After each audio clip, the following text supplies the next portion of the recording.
Okay.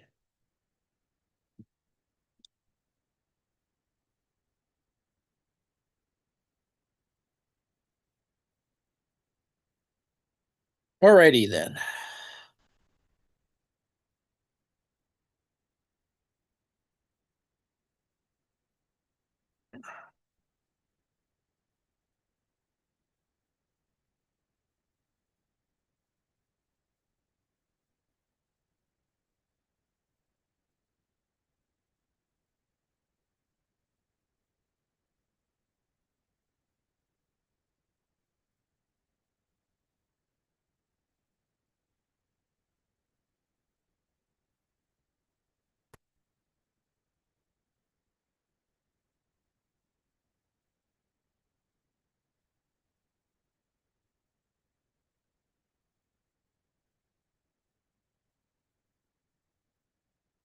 Okie dokie.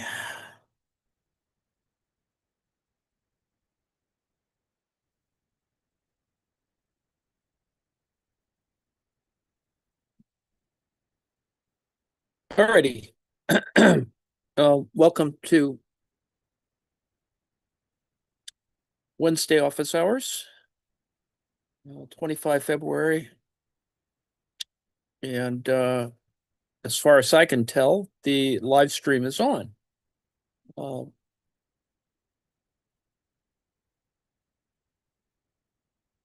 Welcome.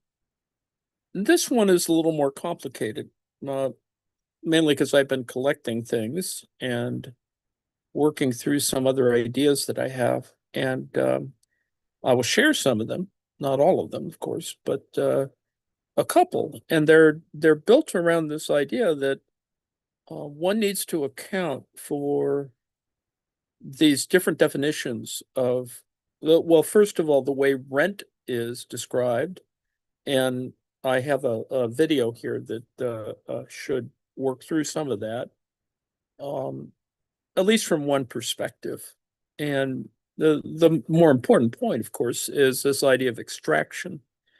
Um, Now, rent extraction is it the same as value extraction? So that's just one level of analysis. The other part of that, of course, to put to the side is this labor power equivalent issue. And I hope I don't have to explain all that, but it is an issue. And as I've described before, there are several layers of abstraction that need to be applied. Um, the initial issue, of course, is the difference between labor and labor power. Labor power is, of course, an abstraction. It's a kind of expectation about what's going to be used as labor in everyday working processes. And note, of course, that some things have many different facets to them. The idea of a wage is not necessarily identical to a salary. So I know that that may be a semantic issue, but as I've said before, there are definitional issues that always need to be sort of straightened out. And so today's little reading is meant to straighten it out. I mean, I've appealed to some of the usual outlining tools, and so while it may appear that I'm lazy, I'm not actually lazy. I'm just trying to get all of these different sort of balls in the air to sort of line up. And so we'll go through this, and I will probably reach the end of the hour or even earlier than that for a variety of reasons. And so I hope you'll just indulge me with those ideas. So today, rent extraction, reshaping value creation, which is what I was just talking about. This idea of uh, creating value, and then once you create value, and you've gone all through all the issues of why surplus value doesn't really quite work at a small scale, whereas at increasingly larger scales, it's a a scaling issue, um, surplus value becomes important. Now, even the imposition of the idea of a surplus value can be problematic, so we don't really want to go there just yet. And the side issue is one that you'll see described below. It's the problem of how do you define things need to be defined in a certain way. And so we'll cover some of those. I'm not going to get through this today, but I think it's really important to get this sense of that there's a system of abstractions. You have to work through what counts as a, well, there's a one of the videos is it's one from University College London, and the Center for IPP or whatever, Mazzucato's institute. And I mean, her stuff is fine. It's all fine and dandy. I don't have any issues with that. I think one of the side issues, because of her institute and a variety of other things that are related to that, um, are questions of course, information, questions about property, questions about intellectual property more specifically, and some other things that will come up. So we'll just start with this, and it not quite the same thing as having a blackboard, but so anyway, we're in Wednesday office hours. Well, some of the underlying issues, and there's a Mazzucato article on, and this is an interesting topic because there is a literature on this. It's actually pretty good literature. It's just not widely discussed and is, with all due respect, it has sort of a kind of a warpage to it that, so when you talk about algorithmic trading, this is one of the ways in which you could describe it. For example, it could be seen as form of a rent extraction from financial markets by exploiting microsecond advantages. This is a high velocity trading, adding little to no social value. Now, this issue of adding little to no social value is very similar to the claim or the proposition, just came yesterday, whatever, that nothing was added to the economy by artificial intelligence this past year. AI contributed nothing to GDP. Now, that's an interesting claim, and you have to work through the argument on it. And I think under the old definitions, that's probably true, is that nothing the value wasn't added in that sense. The issue is that we just haven't kind of gotten our hands around what counts as a analytic, sort of, it's the unit problem, or as they say in social science, some kind of identification problem. So anyway, back to the sentence: adding little to no social value and potentially increasing market volatility and instability. So while it doesn't add social value, it does certainly increase volatility and instability, and that's kind of what we have now in today with some issues related to AI, for example, Defense Department and Anthropic, or Anthropic, however you want to pronounce it, and it's apparently the Secretary of War wants guardrails, safeties taken off of the artificial intelligence. And it's just a front end demand. It's very typical military thinking. And totally, the guy's an idiot. So to make that demand and to threaten a contractor, essentially, is just stupid. I mean, there's just, lawfare will ensue. Maybe they'll, they're all right. Anthropic could just walk away and, offer their services to, for example, the Canadian Defense, Department or whatever. Canada doesn't have a Department of War, I assume. So anyway, that's a side bet. The risks of attention manipulation and rent extraction and algorithmic rents as special commodities. Now, calling rent a commodity gets us into a whole other thing and maybe we don't need to go there quite yet, but rents do operate as kind of commodities in a sort of sub-market. Um, and I think you can just see this, empirically, that um, um, where you're not concerned so much about the rent itself, but rather, rates and other kinds of proportions and other ways of talking about it and measuring it, that is rents, against a system of value that is still one that is part of what you need to get financialization to operate. Now, I've already talked about this, and it you can see that this can be a problem if you're still thinking in a kind of orthodox labor theory of value issue. None of that it's erased or deleted. It's still there. It's always going to be there. I mean, as long as people are, as long as humans, as long as the Anthropocene operates. But the move to Capitalocene, whatever, is on the one hand a way of characterizing the argument, and it's important, and it gives us a frame to talk about capital and blah blah blah.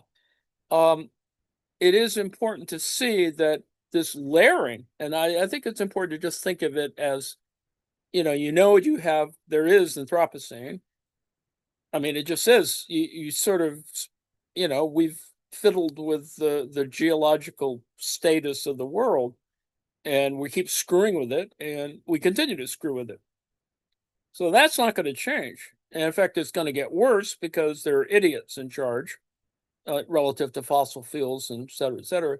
So, but the Capitalocene, which I think we're probably going to have to do a session on that to work through what that means, that is it just simply a more or less useful metaphor, maybe, and not heuristic, but it just sort of is a useful tool. All right. Anyway, definition of unsustainable rent extraction in its immediate complexity encompasses exploitation of systemic weaknesses for disproportionate gain, extending beyond simple financial transactions. So there is rent extraction. Is it or is it not sustainable? Automatically when you start talking about sustainability, there's a whole bunch of other things that come into play, and it deals with certain um, issues related to that ultimately will relate to value. And you can say, well, it's not value because it's rent and blah blah blah. I would assert to you that, if you assume a Marxian kind of framework, and with department one, department two, uh, production, distribution, or consumption, um, and circuits of capital. Imagine, of course, um, this is the moment where I'd show the slide of the David Harvey model for, the economy. And you can sort of think about it in that way, that he accounts for circuits, he accounts for ecology, he accounts for finance. All of those things are working there. And it's just a diagram. So it's not a model so much as it is a way of um, a shorthand for thinking about these matters. So already we got hung up on the unsustainable versus unsustainable rent extraction. Extraction itself is problematic, and so we don't, it intermediate complexity encompasses exploitation of systemic weaknesses for disproportionate gain, extending beyond simple financial transactions. That actually describes I would assert that describes the financial crisis and of 2007, 2008, but also describes generally, with all due respect to being capitalist or anti-capitalist, that it's already built into to capitalism, that unsustainability is inherent in it. I mean, for all the reasons, and we don't have to get into a big thing on it, but there's several new good books and other things that we may need to sort of look at in order to get a handle on that. Part of it has to do with the issue of, thinking more ecologically, thinking more environmentally, and being more flexible about certain kind of discourse issues, getting more standardized ways in which you could think about it. So another version of this, and below, there is a video on that discusses asset tokenization as rent. And I would assert to you or frame it as time sharing capital by rendering. And I like that idea of rendering because it's not rendering as in drawing, but it's rendering as in, stripping away fat, which is the other side of rendering, whatever. That is, animal waste is rendered, and it's a big business, needless to say. And in fact, the pieces that are rendered are obviously used for other things, and actually moderately important things because of the organic material, and you can use it in all kinds of stuff. I guess explosives, but that's a whole nother story. So rendering crypto assets. So already we've gotten into this whole other side story of issues that will come up about asset tokenization. So let me first talk about asset tokenization. And you'll see it below is this idea that some people are proposing that there's ways of talking about capital, about things that can be not so much digitized as they are some sort of intermediate values being assigned to them. And the way the technology that assigns that will be backed by blockchain ultimately. Now, this gets into a whole business about infrastructure and a whole bunch of other things. But it is, I think we have to look at it conceptually before we get down to, crypto questions. So, but it's there. It's part of what I put up here. So what we're thinking about here then is rent extraction and value extraction. And they're not necessarily identical, but in fact, value, may not, we not have to talk about value here in this phrase. Rather, we should go back to rent perhaps, but something is being extracted without proportional, productive, that is Department 1, contributions. And this is the underlying issue, that will be discussed below. And something comes up in this discourse, which is below, about mirroring value. And I think that's really, it's metaphorically interesting. I mean, the idea that when things are mirrored, and without getting too, crazy about it, the standard mirror in the Euclidean geometric sense is one that presumes a equivalent projected geometric space on the other side of the mirror. A bunch of stuff. So,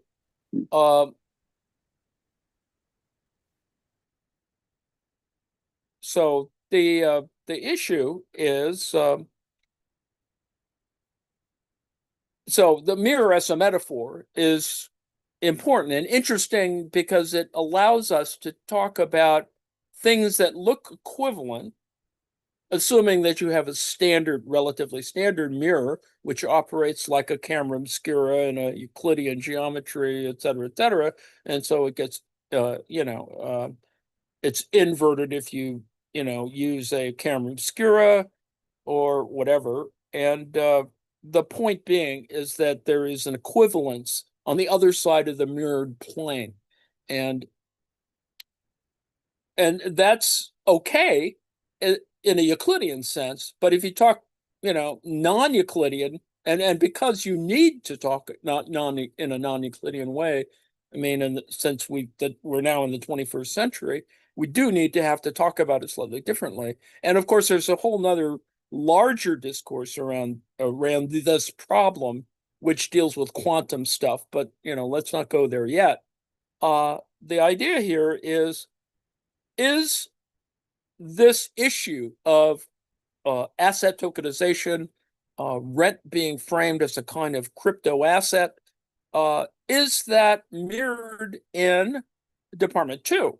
I mean, how does it operate in Department 2? And that's sort of the point of the asset tokenization in crypto is, can you in fact quantify this? Now, you'll see below that what these folks who want to do asset tokenization want to do is create this thing that allows for more objects to be exploited. It new things that can be detached, as it were, that and they're detached from they're separating you from the property relation. It's not guaranteed. It is as though, and with all due respect, from a regulatory point of view, it's like killing the FDIC. It's like there's no guarantee for your funds. I mean, that was the whole point of money market funds and other things that aren't protected by federal insurance, which is at one level, and yes, there's a whole argument that we could have state level insurance and blah blah blah blah. But the point being is that, and you'll see in this other video, that there's going to be an attempt to commodify, and maybe this is too early to call it a commodity, but asset tokenization is a means by which more stuff can be extracted, more value can be extracted, and with less accountability to this process, even though the people who have the cyber side of it will claim that because it's in blockchain or whatever, that is some guarantee. Well, as we know, that there's a limit to blockchain, so it's already problematic. I mean, even though I won't be alive to see it, but and most of you won't. There is this kind of finite horizon that blockchain is sort of part of, and not blockchain itself, but blockchain is the technology that allows us to think, in this kind of way that is, on the one hand, allows you to secure things slightly better for algorithmic reasons and et cetera, technology. But the problem is, as we've talked about in very plain terms before, is that the only way to keep this going is to, use a lot more resources like water and electricity to do all this. And I won't even comment on, State of the Union and other BS related to power, electrical power, which is all just, forget I even said that, because it's just all, there's idiocy connected to it. The point being, of course, is that, and we've already seen this manifest, is the idea that other forms of energy in the larger ecological sense are going to be problematized by capital. So this is that point between the Anthropocene and the Capitalocene, writ large, or made more real. So the point I'm trying to make here, and yes, of course, I've only got this sentence 4, is, is the process of mirroring, I know we're already in a metaphor thing, a capital circuit. Can you talk in those kinds of ways? Is there, and you could get real into the weeds on the issue of whether things are identical relative to the multiple circuits of capital, which is what Marx is trying to work through, volume 3, et cetera, and what current scholars are trying to work through. And as it's, you don't even have to talk about Marx, because that's really the issue for a lot of people, is to, do Kalecki and Minsky, you don't have to talk about Marx. Marx is not irrelevant. You just have to sort of displace your discussion of Marx to just talk about it as classical political economy as opposed to neoclassical economics or neoclassical political economy, which is why we're in the current state that we're in. And so that's a reflection of that I think is important. So algorithmic trading is part of this whole business. And so I asked AI to talk a little bit about this, because I use AI to do outlines for me, and I don't reify the outline. It just is a convenient way of arranging ideas that I can go back in and play with. And so there are financial products or instruments associated with rent extraction characteristics. And the AI tells me that there is direct rent extracting instruments. The first one, now, this has been discussed elsewhere, and I've done a little reading on this, so it's not like this is all, new to me. It's really important to see that these direct rent extracting instruments are, just by invoking it, it becomes incredibly problematic because there's a whole set of things you have to sort of describe to see how it operates, to see that it is obviously dynamic. It's obviously, tied in with an incredibly problematic currency system and a whole bunch of other things. So anyway, back to the front end issue is that algorithmic high frequency trading, HFT, exploits, micro, sorry, exploits microsecond advantages, extracts value from markets without adding productive values. You already, there's this sort of assumption that because there's no productive value, what does that have to do with the rent? There's just some anomalies that are operating here. Now, the point, of course, is that you still have to talk about these things because it is ultimately still has implications for capital. And this is the whole issue of financialization, is that at what moment, and of course, we've been looking at other literature on this, at what moment can you actually deal with this in a kind of useful and interesting way? And there's a good literature for this that is, it's a British literature, as I've mentioned before, and we looked a little bit at that, sort of accounting for Marxists. And you can see that there's already a kind of issue. You need to, on the one hand, you have to sort of think about it as a definitional problem. On the other hand, you have to sort of open your mind, as it were, to the idea that there are capital instruments out there, financial products or instruments. You don't even have to talk about capital, because maybe even that the invoking, the utterance of that of capital gets people nervous. So, needless to say, we have a sort of set of open conditions. We've tried not to reify some of the definitions. And so we're looking at kind of this open framework to begin talking about it. That's why I used an AI outliner, because it allows me to sort of deal with these things and not necessarily commit to them. Even though, yes, in the big picture, the AI is committing that in some other bizarre way, and it is, and it's unfortunate, and that's where the problem will be in the future, is that it's already making up its mind about certain things. Let me make a side comment here. So a new article came out about linguistic stuff. It's a fairly complicated article.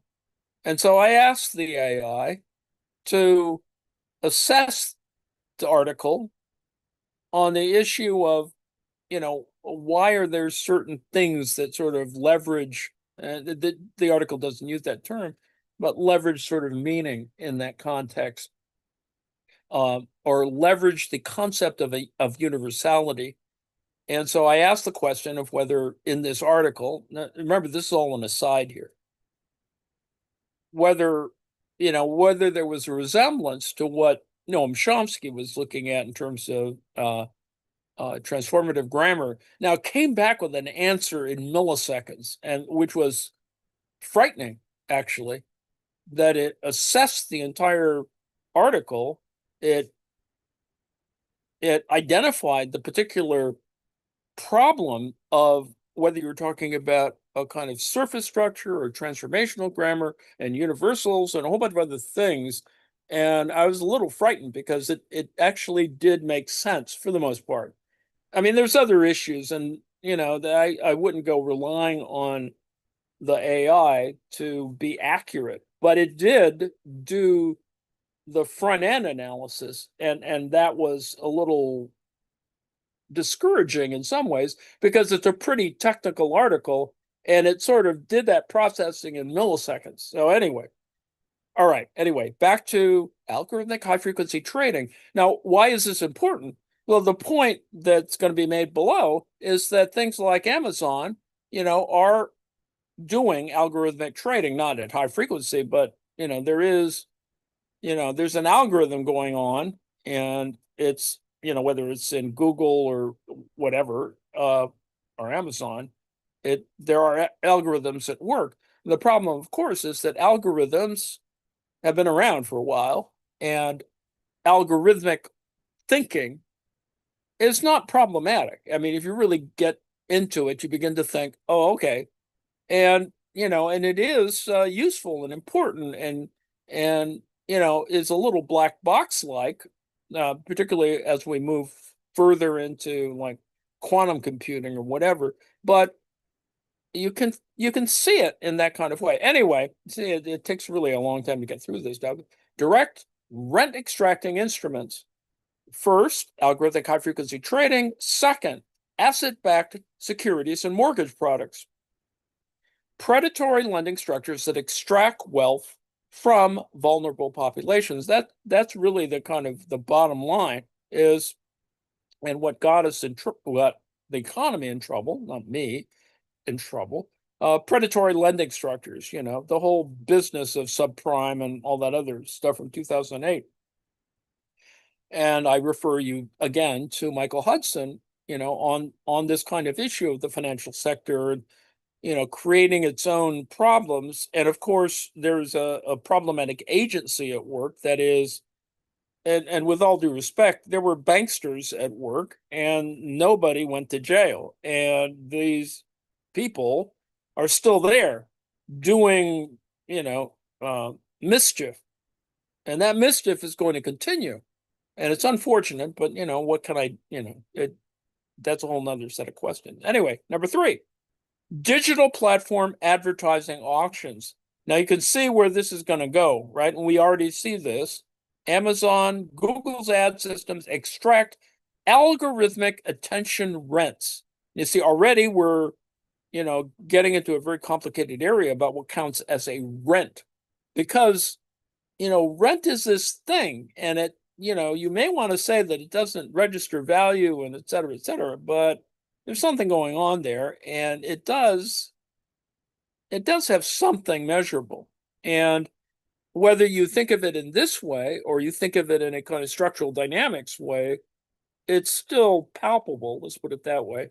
Anyway, algorithmic attention rents, and that's actually going to be a really important issue for a lot of folks in the future, is because people are going to reify it and they're going to say all this business, and it's not going to work.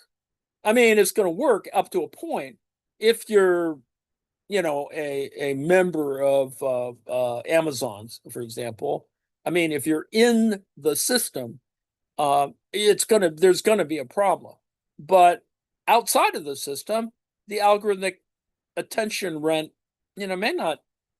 It's it's superfluous. But anyway, number 4, real world asset tokens. That is fractional ownership. This is the thing that's going to be objected to from a Marxist point of view. Fractional ownership of real estate, commodities, infrastructure via blockchain. Now, real world asset tokens, the RWA tokens, that's actually a way of thinking about it. Now, what counts as a real world asset, and why is, one can see why the word token is being used, and you can also apply it in a different sense. That is for example, a type token distinction. But anyway, let's just talk about tokens for the moment, and that tokenization will be something that be objected to below. Mirror tokens, and so we're now into the mirror question. Mirror tokens track asset performance without conferring ownership. This is that whole business about that new asset classes will be created so that you can have more liquidity, but there's nothing. Well, they're going to claim that something is supporting it because you have secured because of blockchain, et cetera, because of crypto, that they have that they're more palpable, and it creates liquidity, and you'll be able to do stuff. And one can get into the critical point on it, but this is more, and this doesn't mean that it's non-existent, but there's more fictitious capital here. There is, you may not want to call it fictitious. You may want to call it fictive, just to be more accurate. Well, I would think that's more accurate. That fictitious capital is still too abstract, and a fictive capital might be a better way of thinking about it. But anyway, NFTs. Now, see, this is number 5. That we've already had a whole critique of this problem, and we've seen the kind of results of it. We've seen a kind of cynicism about it, non-fungible tokens, and yet they're still there. They're capitalists still want to get something out of it, even though it's become problematic for all kinds of reasons relative to, for example, artwork. And that's worth a whole nother set of explorations. But anyway, NFTs are unique asset representation, though the page distinguishes RWA, that is real world asset tokenization, from, yes, the page distinguishes RWA tokenization, real world asset tokens, from what I just mentioned, the 2021 NFT craze. Now, it was a craze, and it was problematic, and at a superficial level, it resembles collecting baseball cards, which is really, insane, for a variety of reasons. But anyway, and it hasn't gone away. I mean, the point of all of this is that certain ideas are still floating around there. They haven't really gone away, and capitalists are trying to, get something out of it. So, and these are all rentier relations of one kind or another. So we just talked about things, it's direct rent extracting instruments. And so there are traditional rentier instruments. And what would traditional rentier instrument be?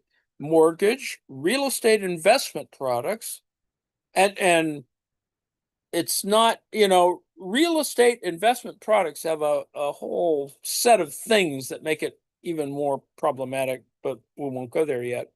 Banks shifted approximately 70% of lending towards asset-based rather than productive lending. Now, already this is a semantic problem of asset-based things being less productive, for whatever that means, and productive lending itself is problematic for a whole variety of other reasons, and some of this has to do with banking semantics, which make this whole process more problematic as well, because all of this stuff functions according to certain types of rules, which are algorithms, which monitor, whether at low velocity or high velocity, a whole variety of set of relations that need to be sort of accounted for in speculating about these ideas. All right, number 2, under a traditional rentier instrument, you have patents.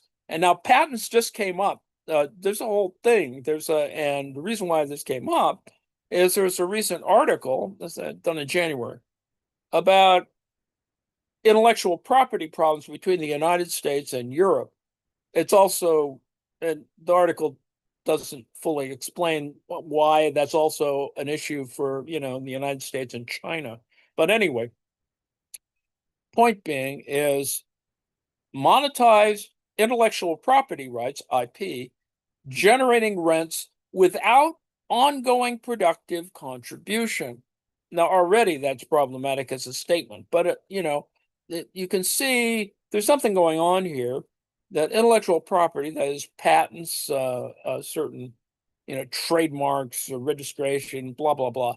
All of that intellectual property stuff may seem a little fuzzy to you, but truly it's part of the problem. It's part of the issues that will relate to, for example, there's some mergers and acquisitions coming up, Paramount, Netflix, Warner Brothers, blah, blah, blah. Some of that's IP stuff. And I would assert that it's not being well argued because lawyers are involved. And there's a whole bunch of other set of things going on. And as if you've been paying attention, the antitrust division of the United States government, the feds, is already trying to get engaged with this. And the question is, who's doing it? Why is it being done? Who ordered it? It does sit at a funny little place that is the antitrust, or the demand by the Justice Department for documentation about this pending merger comes up, or the deadline for it, or whatever the demand for it, order for it, comes only a couple of days after the vote by I guess a shareholder vote on whether this merger should or shouldn't happen. And I don't want to get, I don't understand it as well as so many other people, but it's pretty clear that someone's trying to screw with all of this stuff. So that gets us back to this point, which is there's assets, and they're not invisible or vapor. There's really stuff going on here. The problem in all of this is to try and get a handle on it. So anyway, number 3, platform equity. Now, this is sort of the key to all of the other arguments here, because a lot of this is, I mean, you can see the front end of this. The front end of this is if you order food online, order food to be delivered to your house, there's all these other things that are going on, charges, markups, add-ons, fees, stuff's going on. And so ownership stakes in monopolistic digital platforms extracting 20 to 35% fees. Already, I mean, this may seem like a new thing, platform equity, but it's always been there. There's always been this issue of percentages, and which is technically interest, or taxes, even if you want to call it that way. But this idea is to talk about these kinds of issues because this is where it's how capitalism works, and you want to sort of get a handle on it, because what this tokenization wants to do is separate you as an owner from your stakes. There's a whole thing going on.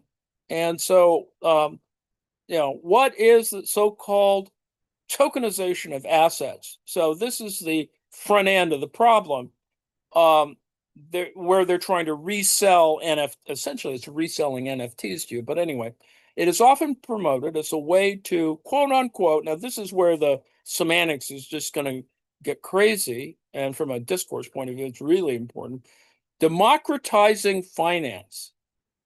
Now that all sounds really good. And in the hands of Ralph Nader might even, be palpable, but not, because there's other things going on. A tool that would allow, in the words of the CEO of Coinbase, and remember, Coinbase is part of this crypto problem, and a lot of this is unaccountable, and unfortunately, there are people making money from it right now. This is the whole business with World Liberty and Trump and the Trump kids and Kushner and Qatari and Binance and all this crap that's going on. So, CEO of Coinbase, Brian Armstrong, everybody to have an extra source of income on top of the one they derive from labor. Now, as you've just noticed, I made the distinction between labor and labor power, and Brian Armstrong is not smart enough to deal with that. He just, he's Trump, it's a sales guy thing. A way to allow 4 billion of unbrokered people all of the world. Now, 4 billion is, we're talking about a significant portion of the global population of 7 or 8 billion, right? All over the world to have access in quote unquote safe assets, normally found in the Western and especially in the US financial market. So I think you can see what's going on here. I hope you can, that this is just another scam. But the problem with scams is, some of them are legal, and that's just, we're in a very bad place on this. But anyway, asset tokenization can allow for fractional ownership of rental properties, enabling multiple investors to own a share of the asset and receive rental income proportional to their investment. Now, this already happens, right? Timeshares, corporate ownership of condos and that kind of stuff. I mean, that's kind of how Trump, is successful because, the Saudi government, China's government own like a couple of floors of Trump Tower, whatever. Russia. Well, anyway, this process uses blockchain technology to create digital tokens that represent ownership rights. Now, even that, digital tokens that represent ownership rights, there's just it's a minefield, and one that ultimately is going to have real issues. It's going to go up to the Supreme Court. It's going to be dealt with probably, maybe by the feds, probably not because of the corporate takeover of the feds, that is of, collusion and Trumpism and stuff like that, making it easier to trade and manage these investments. Now, I hope you can see what's going on here, because this is exactly, well, not exactly, but it resembles, let's put it that way, the whole monkey business with, crypto, the sort of weird crypto things that allow Trump, for example, to be 100% richer than he was, a year ago, or maybe multiple percentages, hundreds. But anyway, the point being is that you can see that monkey business is going, mischief is occurring. Blockchain X is a key player in rental real estate tokenization solutions. There's already a thing out there trying to do this, an entity, Blockchain X, which means to say that it assists owners and investors uncover the full potential. This is just con man shit. Full potential of digital assets. All right, so we finally get to the article. A. Grace Garnett. This is a brand new article. You can see this is just came out last week or this week. Tokenization of real world assets is a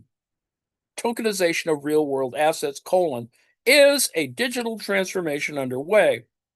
Tokenization of real world assets, it's quite a mouthful. What does it mean? The short answer is that it's digital proof of ownership of an asset represented by a token or tokens on a blockchain. And I hope that people will think in a kind of moderate historical way, and that this resembles some of these other bubble things that have existed in history. Things that, well, Ponzi. I mean, Chuck Ponzi. This is stuff that's mischief is afoot here. Anyway, asset tokenization has the potential to not only replace or enhance current ownership validation methods such as deeds, titles, or copyright. Now, already this is an incredible minefield, because all of this has to be reworked in that particular context, and there's a lot of law that hasn't been written. some of which is really badly written, some of which is obviously influenced by some of the mischief makers, and represents a very different approach to what is a medieval, a feudal set of relations, deed titles, well, not copyrights, but deeds and titles are kind of old in that sense. So, which could also allow for easier division of ownership interest. Now, you can see how people are going to sell this as, oh, it makes it more efficient. You can do stuff easier, makes legal transactions easier, makes selling your house, quote unquote, easier, etc. So anyway, for example, tokenizing an asset like an apartment building can enable fractional ownership of that building. Now, already we have fractional ownership. Condos are fractional ownerships. But anyway, so you can see already, a lot of this has to be worked through. Real world asset tokenization isn't isn't the non-fungible token craze of 2021. Even though there's plenty of excitement among investors, this is the AI yakking in its conversational way. It's still in its infancy, but crypto and blockchain enthusiasts say tokenization has the potential to totally change how physical and digital assets are bought, sold, and traded. So there are key points. Tokenization puts the ownership of physical and digital assets on blockchains.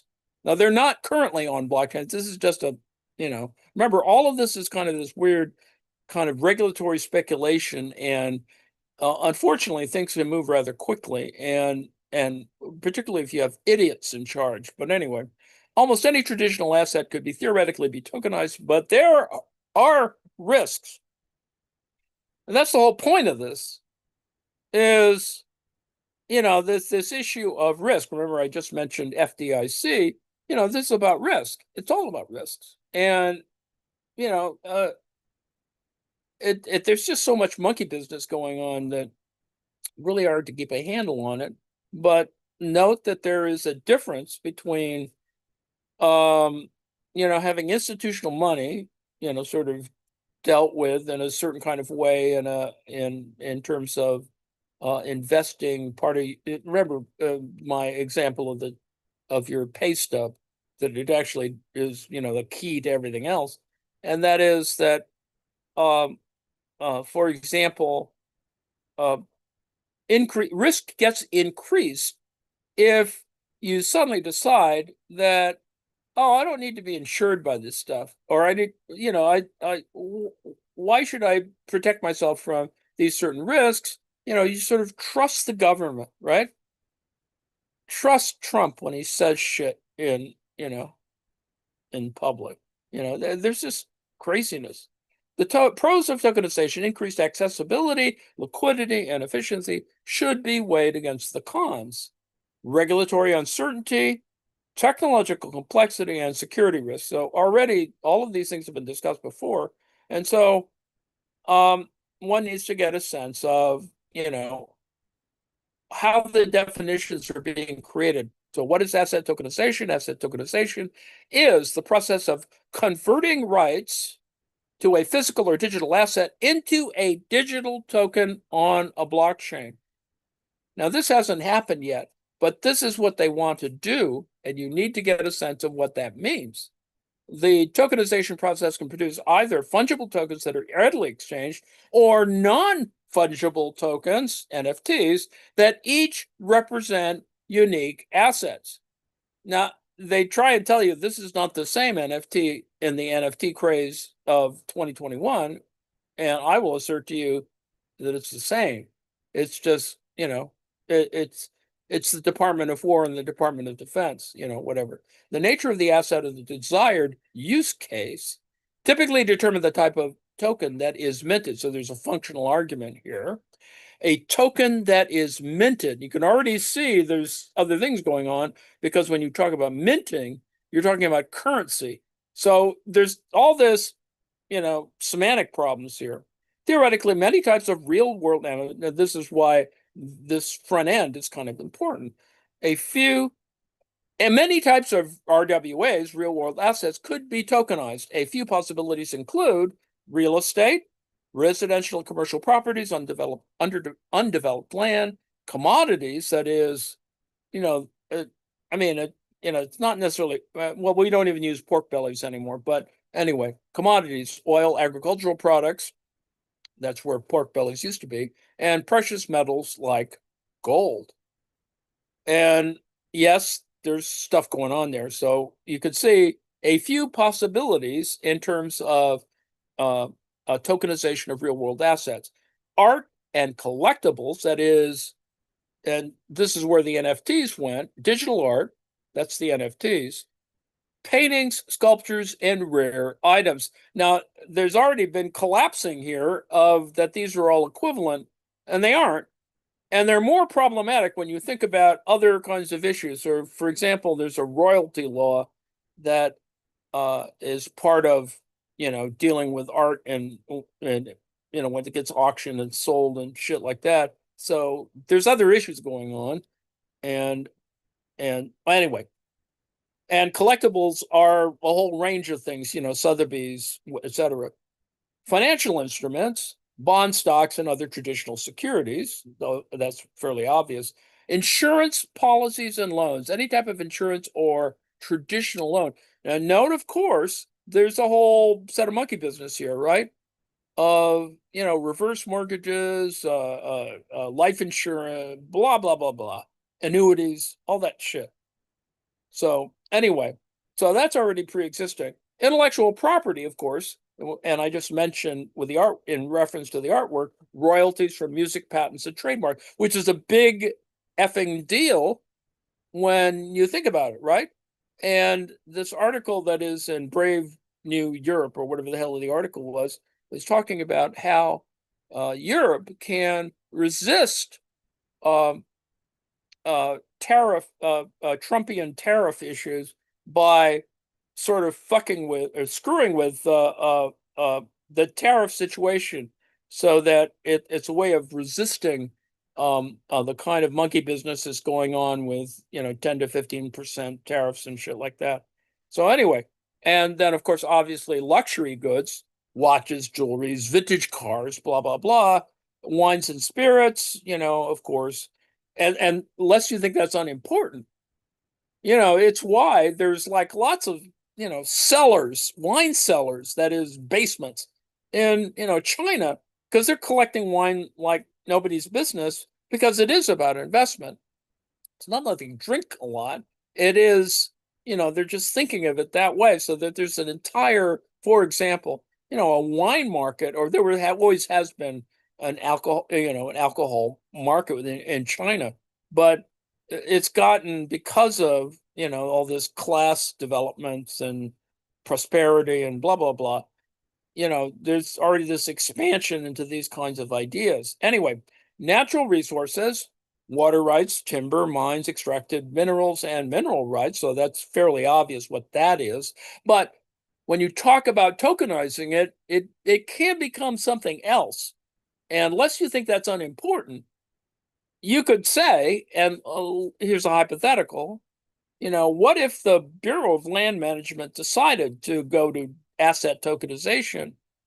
What could or would happen there when some idiot, i.e. a politician, decides to, release federal land for auction or whatever, and uses a asset tokenization model to try and leverage that, and in no different ways than the way the auction market works for mineral resources, because that kind of operates in a very similar way, and it is digital. It's already been digital. It's not tokenized, but it's digital. Well, anyway, that's a whole nother story. But the fact is that stuff is part of the problem, or potentially part of the problem. Anyway, what did I just do here? Eric. Uh, and another thing, yeah, you see, this is a pretty long list of things that can be tokenized. Industrial infrastructure, bridges, roads, and industrial scale energy projects. And lest you think that's unimportant, that's the whole business with the Canadian, bridge that Trump has made noise about, and Maybe he's just an idiot. But anyway, but the fact is that it, in comparison to the Ambassador Bridge, is kind of an interesting problem, but because it is the difference between public and private capital. But anyway, transportation assets, ships, planes, and freight containers, unless you think that's unimportant, you know, all of this stuff with shadow tankers, it's not about the tankers themselves. It's about insuring the tankers, the oil tankers with the Russian oil and blah, blah, blah, blah, Venezuelan oil. It's about insuring every load. Every load has to be insured. And there's policies written about all this BS that, is running around. And this is, it's a huge market. So anyway, agricultural assets, crops, livestock, and farmland, which is very traditional. And the little PowerPoint that I may get to, who knows, talks about it in those kind of terms, that the traditional way in which we talk about rent extraction, etc., is relative to land, right? The Ricardo, blah, blah, blah. Renewable energy infrastructure is the new part of this because it is a issue relative to not only the land on which renewable energy is constructed, wind turbines and solar, leases and blah, blah, blah, blah. All of that crap is part of this problem. All of these things, now this is a pretty damn big list. I would assert to you, many types of real world assets could be tokenized. Now, literally, it's everything can be tokenized. And that's really, the AI here, is being simple-minded about this, but it's kind of interesting. And anyway, I asked it some questions about mirror structures because this was a more abstract area that I wondered whether the AI could handle it. And it raises a whole bunch of other interesting questions about what counts as a quote unquote mirror structure in a financial context. Ownership representation, unlike direct tokenization, which we saw above, mirror structures do not provide ownership rights to the underlying asset. Instead, they track the asset's value. Now, there's already a problem there. Tracking an asset, not the same. And this is this kind of, signing away rights of essentially. And this is the semantics of this particular condition. What counts as these kinds of rights? That's a really interesting problem. All right, number two, a use case commonly used for assets where legal or regulatory barriers prevent direct tokenization, such as certain securities or real estate. Now, this is also this question of what counts as an equivalence. And without getting into, the weeds on this, but some of it has to be with assessment and a bunch of other bureaucratic things that are also just part of the, the whole structure of, it's capital structure. It's just, where we are now. Why lawyers have jobs, I suppose. Integration with existing systems. These structures can be integrated into existing financial systems, allowing for easier compliance with regulation, because that's the underlying, deregulatory issue for those people who are, we've gotten rid of all these regulations. All of these people are, as we were discussing last night, are off food stamps. Well, they're off food stamps because he cut all the food stamps. It's just, there's just, anyway, crazy people at work.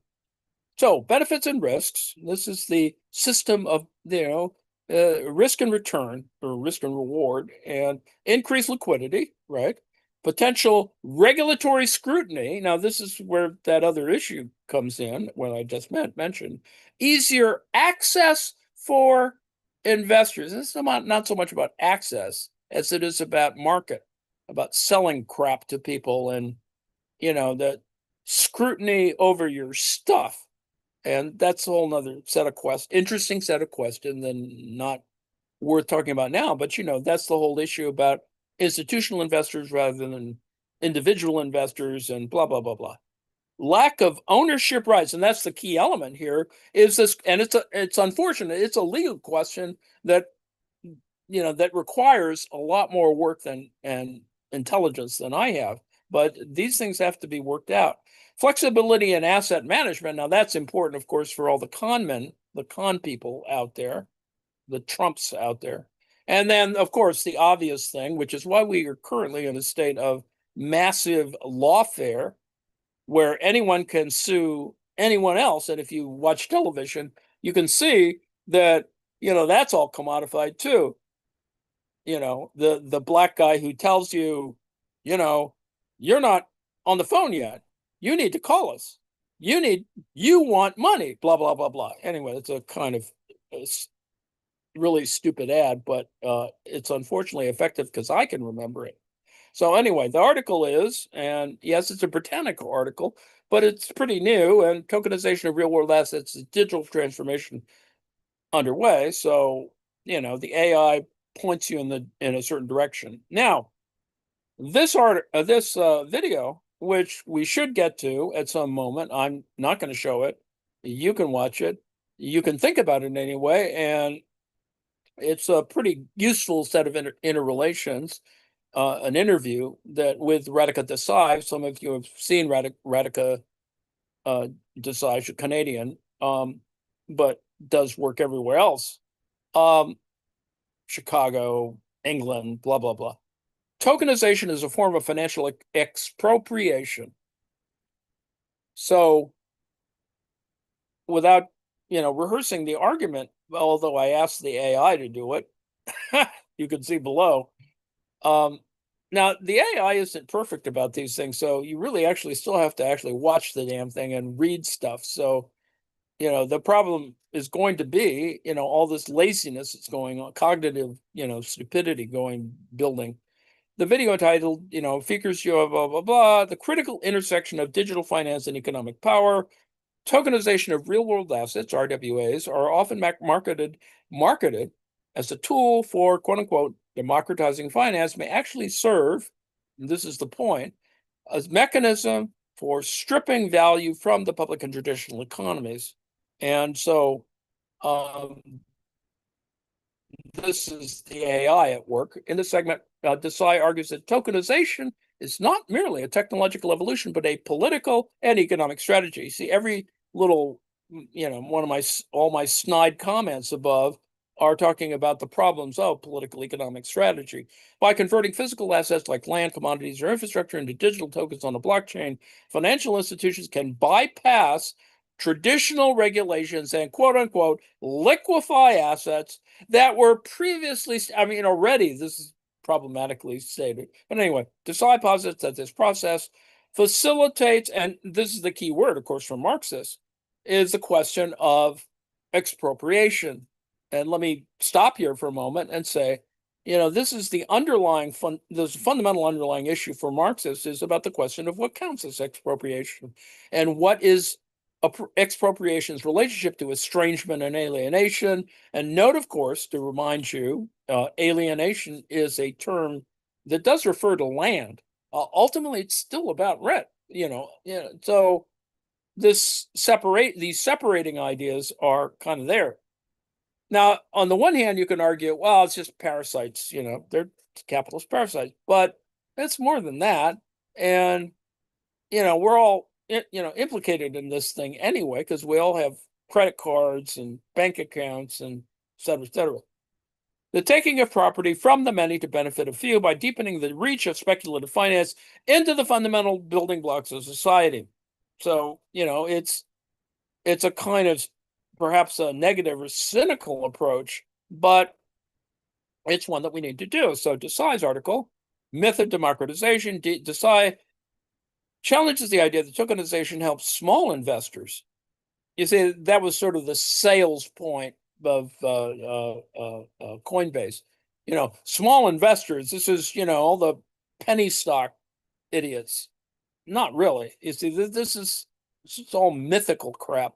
She suggests that while it provides the mythical illusion of access, it primarily benefits, yes, of course, large-scale financial players by creating new markets for speculation, which is the whole point of, the analysis of post-2008, is and it was reflected in the earlier, what it is, 1990s or 1980s S&L crisis. All of that is all built, we could talk about, when S&Ls become banks and blah, blah, and the separation of investment banks from, full service banks and blah, blah, blah, blah. Asset liquefaction, a central theme is the danger of making illiquid assets. And I think that's really the key point, is that people like Trump don't give a shit about, things that are illiquid. He just cares about liquidity, which is the whole point of, all this Fed governor stuff.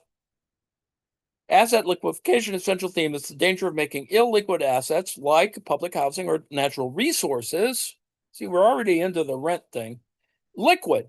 When these assets are tokenized, they become subject to the volatility of global financial markets rather than serving their original social or physical purpose. So you can already see some kind of separation is going on. You don't have to necessarily call it expropriation or, whatever, alienation or theft or however you want to talk about it. But something's going on. Financial expropriation. Sorry. Financial concept of expropriation 21st century, unlike traditional theft, this is done through legal digital frameworks that gradually shift ownership and control away from the public and toward unaccountable financial intermediaries. Gee, who might that be? And we've seen all monkey business there recently. And people getting pardons who are financial intermediaries, whatever.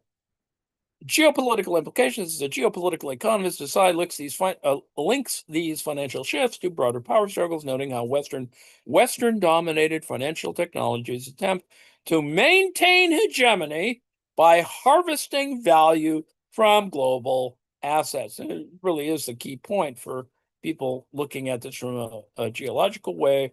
And so there's stuff there. Now, I wrote a thing or put up a thing. People will claim I didn't write it, but whatever. I put it together on Sunday in the anti-capitalist meetup on annihilating the gauche. And I was doing a metaphorical thing about the difference between droit and gauche, the difference between right and left, right in terms of law and left in terms of liberty. But anyway, that's a whole nother question. Reining in rentier power is a precondition for sustainable degrowth. So the argument here is, in order to get to sustainable degrowth, we have to rein in rentier power. So that's kind of what's going on here, and why I've been being sort of sarcastic. And it's also and the linkage I was trying to say is, and if you were arguing for that other article I was looking at about the wrongs in capitalism, it's that rentier power is also a mode of investment, and where I was arguing with the author that it's not so much a mode of investment, it is a force of investment. It's better to talk about it as a force rather than a mode. And I know that may sound sort of semantic problem, but it really truly does make a difference from a Marxist point of view, because modes are a larger thing, particularly when you talk about mode of production. And this is the, sort of the thing that Rockhill complains about, Western Marxism, of the, whatever, counterculture ilk or whatever, fuzzies this up. Anyway, so I used a diagram that talks about checks and not checks, or no checks and hard checks on rentier power. There's an interesting diagram from that article. from our article, and it gives us a history of things.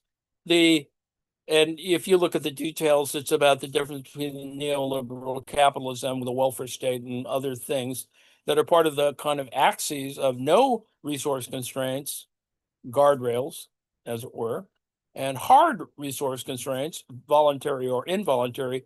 An involuntary, a voluntary one,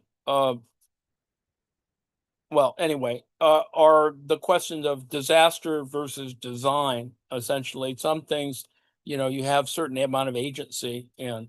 Anyway, so it was an interesting, I combined a bunch of interesting articles together. So academically, unsustainable rent extraction is defined as value appropriation exceeding proportional contribution achieved through systemic manipulation, undermining long-term system resilience.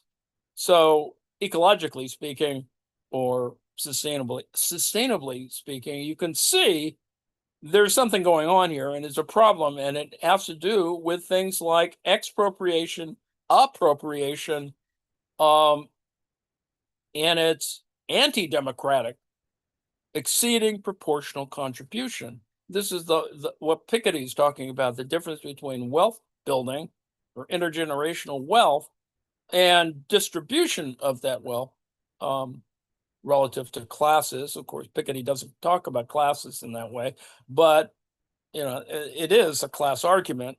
Fortunately, he doesn't talk about it in that way, even though he uses the word capital in his books. So there's another video, which may or may not confuse you, but actually I think it's a good juxtaposition to think about the Desai article and look at this one, which involves one of the collaborators, Georgios Gassoulis, who collaborates with Mazzucato. I mean, he's located at the Institute for the IPP at University College London. And so all that's there.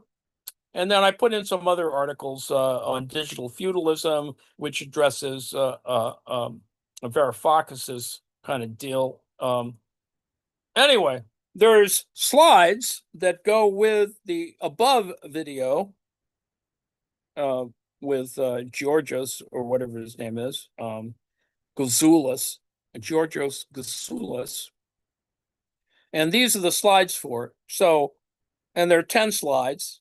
I'm not going to read directly from them. I mean, well, we can, and let's see how much time we have. Oh, shit. Well, we don't have time. The slides are there. There's more than 10, and in fact, almost 20. And there's the script. I'll go through these quickly, and then we can stop. There's the discussion of the classical political economy, rent and issues with physiocrats, Ricardo Mills, Smith Marx, talking about quote unquote scarce assets. Already there's a problem in talking about scarcity, but that's a whole nother set of questions. Rents in classical political economy, which is still important and obviously important for neo-Ricardians, etc. Rentier activities are out of a production boundary, that is, no contribution to value. See, we're back at the original argument is, how is it that we can talk about these things and not create value? And he kind of breezes through that. And I don't want to, I mean, obviously I wasn't talking with him, and you need to sort of watch the video to sort of work through that, perhaps. Anyway, and so, and some of it is a classification problem. They should thus, because of this value creation, they should not be included in measures of a country's growth and wealth. Now, I don't want to get into a thing here on this, but this is a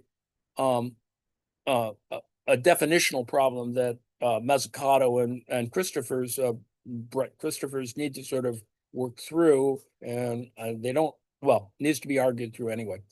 The largest the share of value extraction, i.e., unearned income in an economy, the faster the system will atrophy. raising inequality, inefficient capital application, and slowing productivity. Yeah, all these things that are important from a macro point of view, and then, actually relatively traditional. Mainstream rent theory, neoclassical subjective theory of value, Harburger, Vessel, and then, of course, the more conservative version, Gordon Tullock, Ann Kruger, Richard Posner. And this is kind of the borderline of where the arguments are kind of going to be waged, and because I'm going through this quickly, probably because of all that antitrust stuff I said an hour ago. So understanding modern economic rents, rising rents, you know, growth, raising expectations, etc.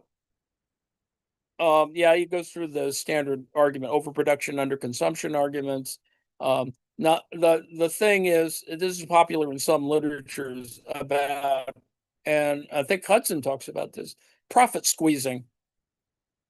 Now, that's well, let's just say that it's a problematic construction of squeezing profits, because it suggests a whole bunch of other things that not necessarily, they're structurally problematic. But anyway, but it's an important element because it is there. It is something that, it's essentially talking about capitalist behavior ultimately.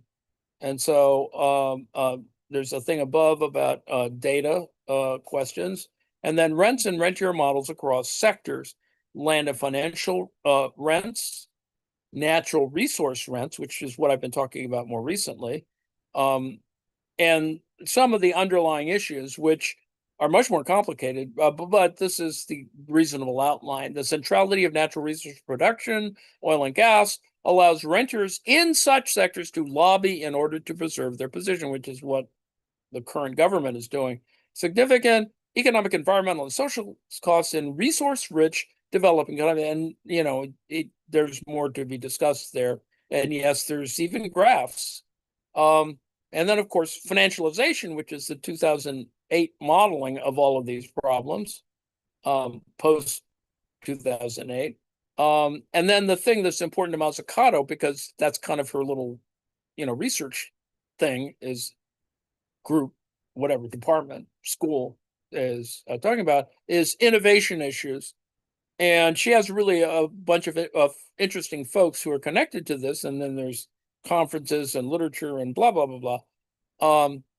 And always this innovation question is really a problematic kind of discussion, because is it really about innovation, or is it simply, it's not luck, but it is something else? And innovation needs to be, defined, which is what Mazzucato people are sort of doing, and is to work through some of these other issues, because maybe it's not so much innovation as it is about patent control. And so this is another issue. I don't think there's, you could argue that there is no innovation. It is simply about patent control or versions of patent control. So anyway, I see I managed to get through all of his slides. Mainstream theory and policy approaches have failed to tackle economic rent. This is why I'm doing it. Economic rents for economic and political reasons, providing a unifying framework. And I'm not sure that, Georgios is doing this, but it is important to think about a unifying framework in order to understand the consequences of rent extraction, but also scrutinizing the specifics of sectoral rentier models is essential for tackling rentierism and promoting inclusive as opposed to exclusive growth. And future work should provide more in-depth analysis of how sector-specific rentier models work, which is what I've been fiddling around with, and how they contribute to value creation and social stratification, which gets us back to the class questions. So, all right. Anyway, so I included all this stuff.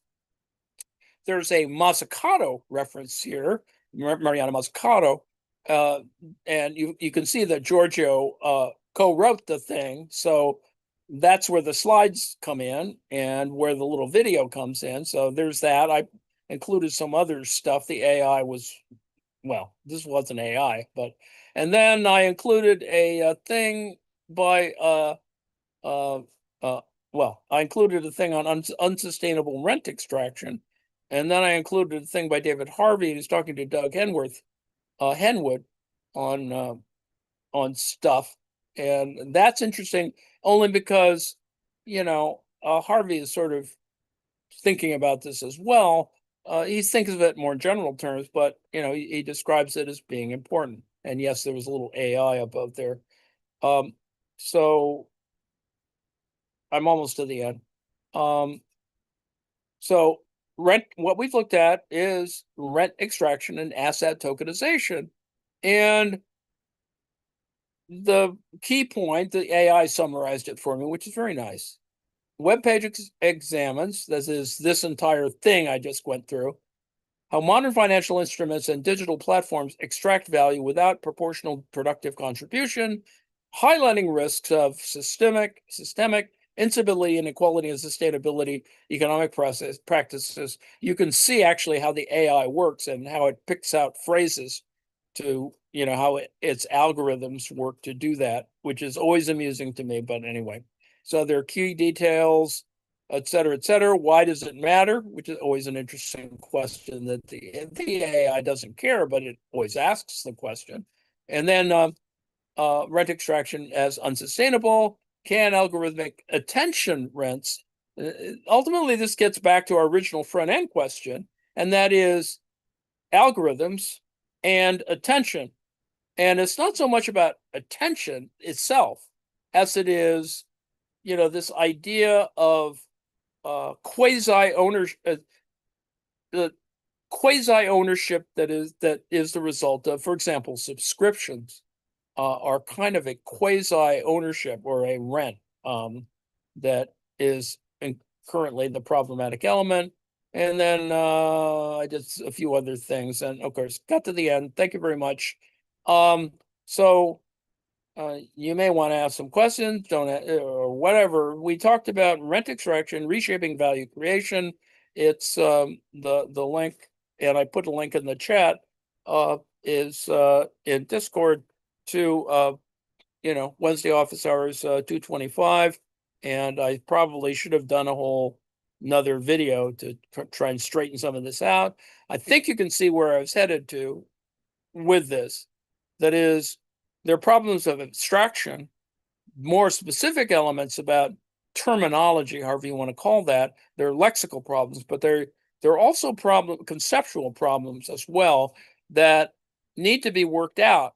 You can't let them go, because if you don't work it out, you spend far too much time building entire arguments that eventually go nowhere, or well, anyway, they hit dead ends. Let's put it that way. So, all right. So I will, needless to say, stop the share, stop the live stream, and then